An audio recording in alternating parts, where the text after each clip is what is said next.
എന്തേ എന്തേ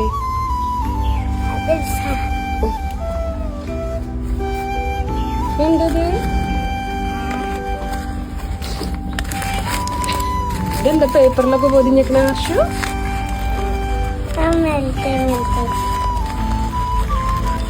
എനിക്ക് പേപ്പർ കിട്ടിയില്ല. പൊതിയാനാ?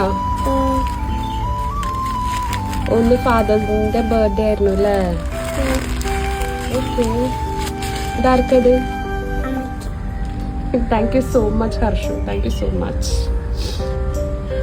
Love you baby. ഉമ്മ ഒന്നിങ്ങനെ മമ്മിക്ക് ചോക്ലേറ്റ്സും സ്കൂളിൽ കിട്ടുന്നതൊക്കെ കൊണ്ടുതരും അല്ലേ? അതാണ് നല്ല good baby. Okay, sharing is caring.